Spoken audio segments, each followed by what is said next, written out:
여러분 안녕하십니까? 포항 MBC 뉴스데스크입니다. 지난해 공직자 이해충돌 방지법이 시행되면서 공직자는 가족 등 사적으로 이해관계가 있는 직무를 스스로 피하도록 법으로 정하고 있습니다. 그런데 포항의 한 시의원이 이 법을 무시한 채 이해충돌이 있는 상임위원회에서 직무를 해오고 있는 걸로 드러났습니다. 문제가 된 상임위원회 배정은 당시 시의원의 요구를 의장이 받아들여서 이루어진 걸로 확인됐는데 포항시의회가 법의 사각지대라는 비판이 나오고 있습니다. 장성훈 기자가 보도합니다. 포항시의회 의원 33명 중 5선으로 최다선인 김성저 의원은 지난해 상임위원회 구성 때 건설도시위원회에 배정됐습니다. 당시 김 의원의 자녀는 건설도시위원회의 소관 부서인 포항시 푸른도시사업단 소속의 팀장이었습니다. 공직자 이해충돌 방지법은 이럴 경우 김 의원이 직무 회피 신청서를 제출하고 관련 업무를 맡지 말도록 명시하고 있습니다. 하지만 김 의원은 회피 신청서를 내지 않았고 결국 이해충돌이 있는 상임위원회에서 1년여 동안 직무를 해오고 있습니다.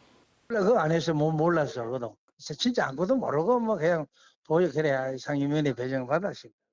김 의원은 당시 상임위원회 배정 권한을 가진 시의회 의장에게 오히려 문제의 상임위원회 배정을 요청했고 의장은 별다른 검토 없이 이를 수용한 것으로 확인됐습니다.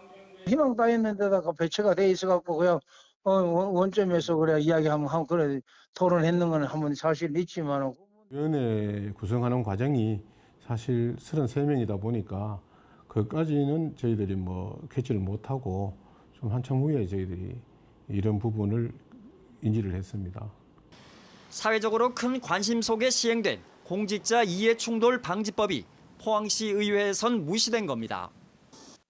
이거를 제출하지 않았고 또 지금 소속 기관장인 의장이 그거에 대해서 조치하지 않았다고 하면 이건 둘 다 사실 위반이 되는. 김 의원은 관련 법률을 잘 몰랐고 자녀와의 대면 업무 때는 자리를 피했다고 해명했지만 공직자로서의 자질이 부족하다는 비판이 나옵니다.